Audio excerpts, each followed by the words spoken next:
I guess a mod would be maybe a game time decision. He's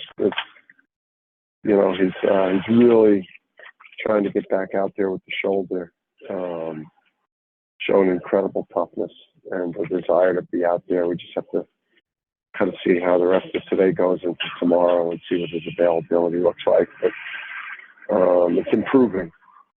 So it'll be the dreaded game time decision. Started off with Dave.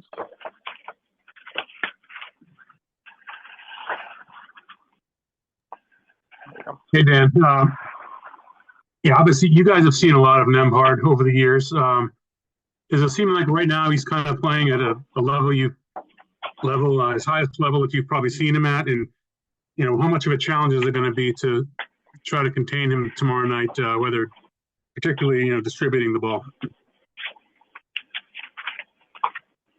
Yeah, so I think just with their team in general, there's a lot of familiarity, with the players that have, played for them the last couple of years when we've matched up, and then obviously the guys like a Nembhard who've played in other places where we have the familiarity as well. So, his speed and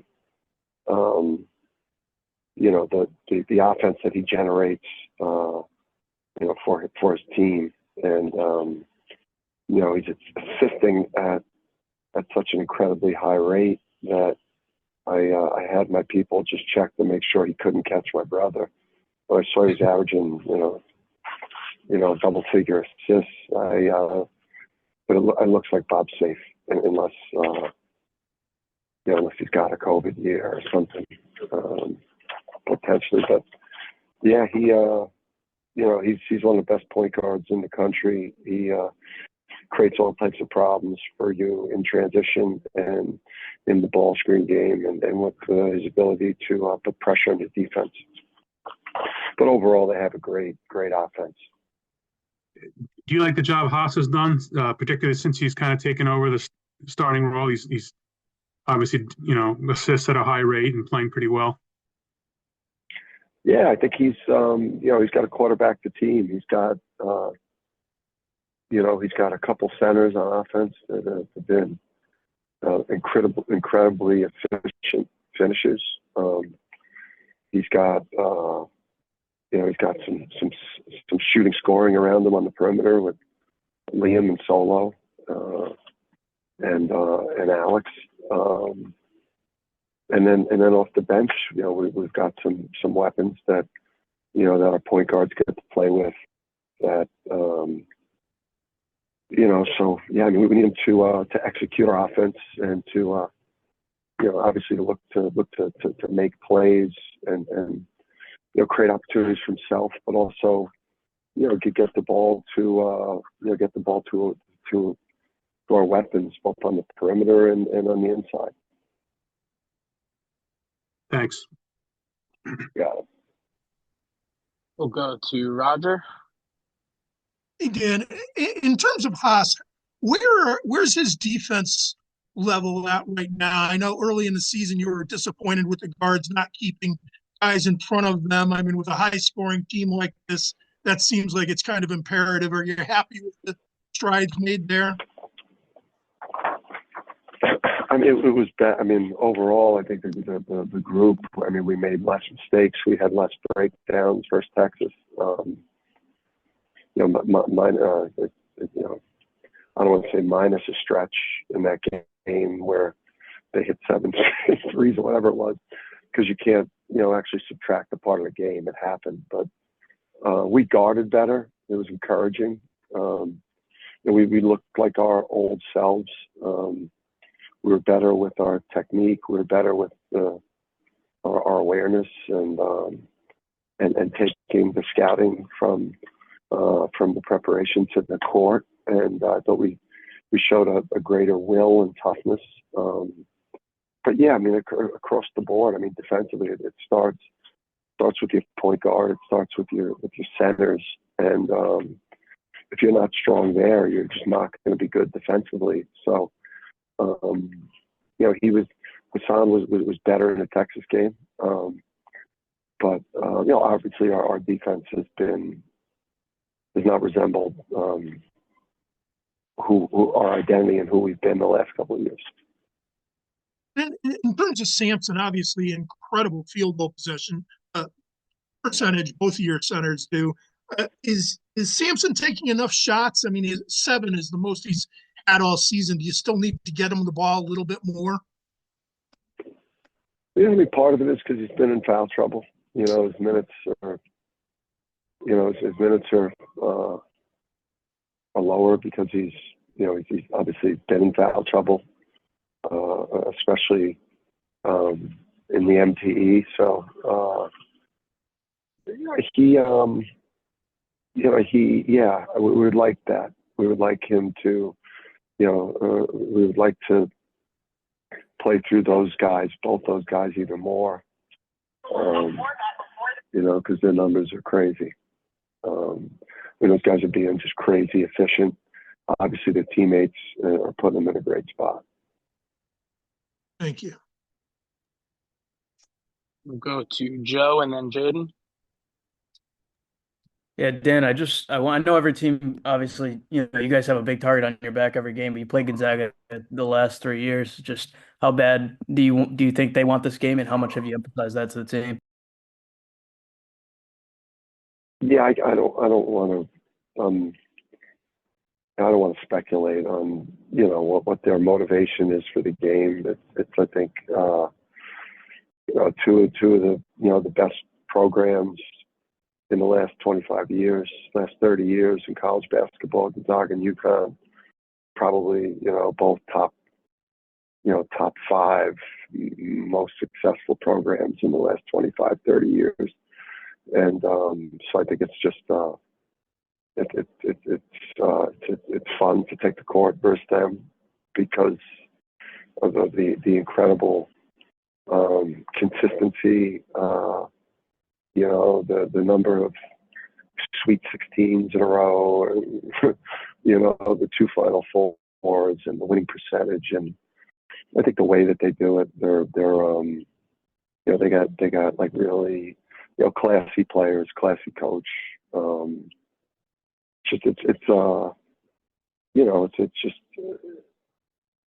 It's always better. I think more fun when you play against people like this. And I know they're going to want it bad. I think both of us really want it bad. Both of us, need it. Need this game, want this game. So it's going to, it's going to be a high level game, hopefully.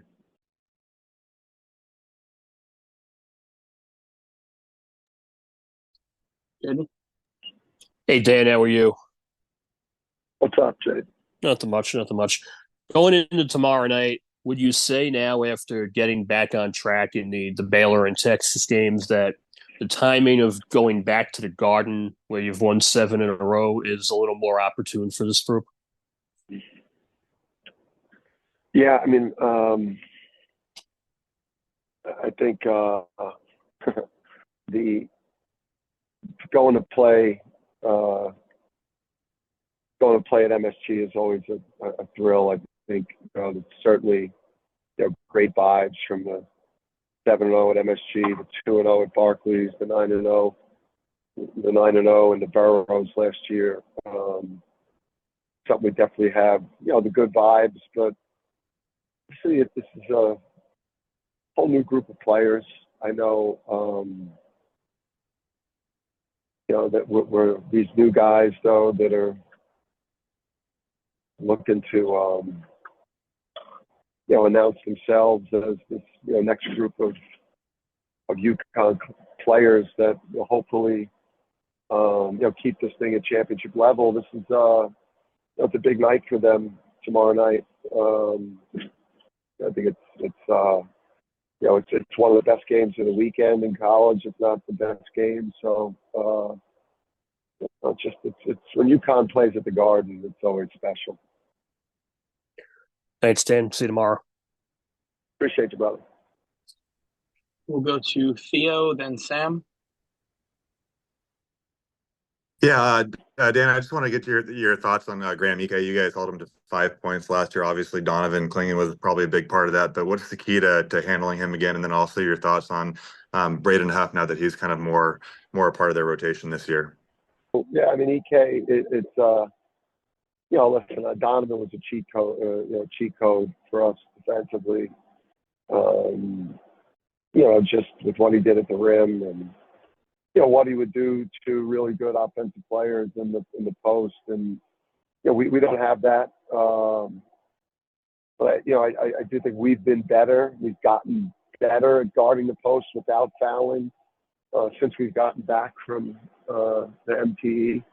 So but we got to work it out for us with those two guys. It's like I think without question the best tandem of centers offensively in terms of their ability to score in the ball screen game, their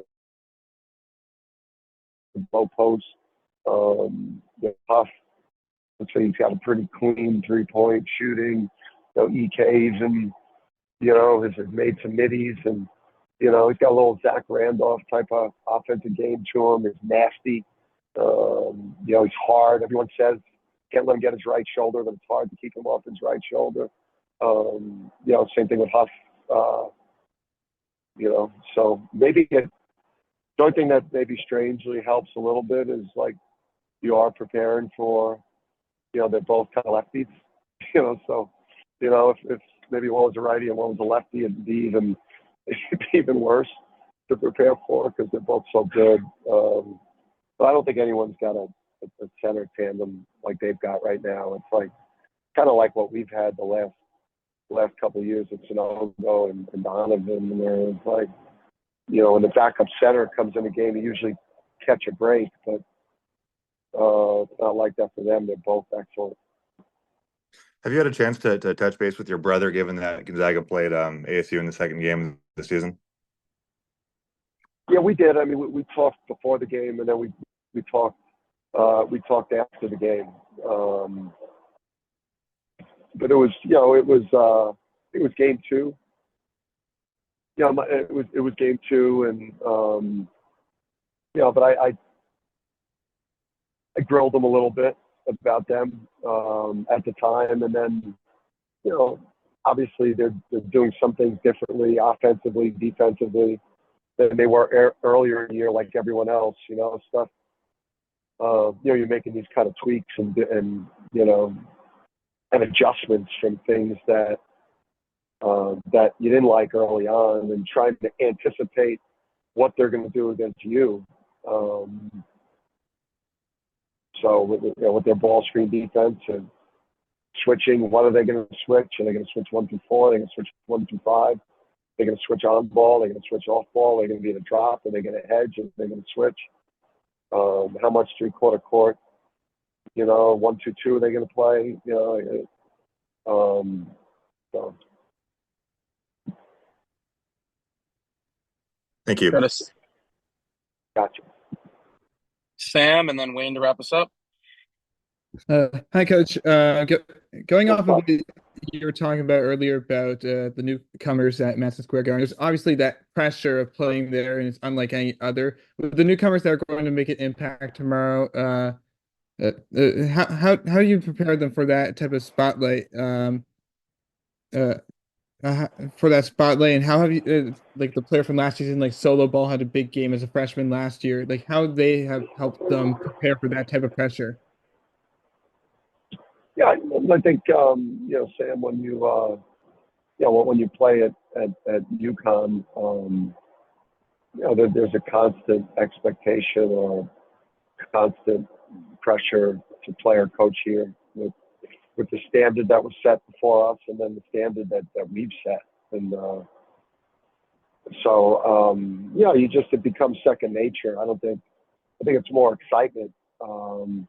I think you're excited about playing there. I think last year as freshmen, Solo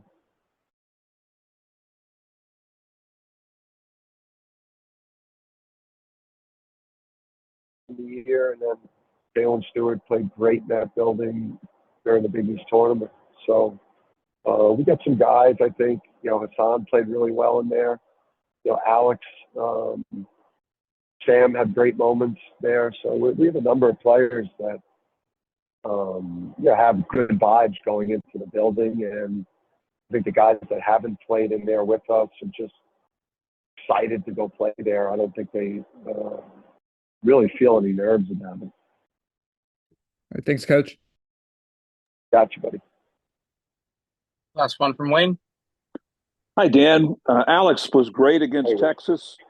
How did he come out of that game? I know he practiced a little bit before that game, but given what he'd gone through with the concussion protocol, did he come out okay? And is he 100% right now? Yeah, I mean, he came out of it well enough. I never took him out. I didn't even know I didn't take him out.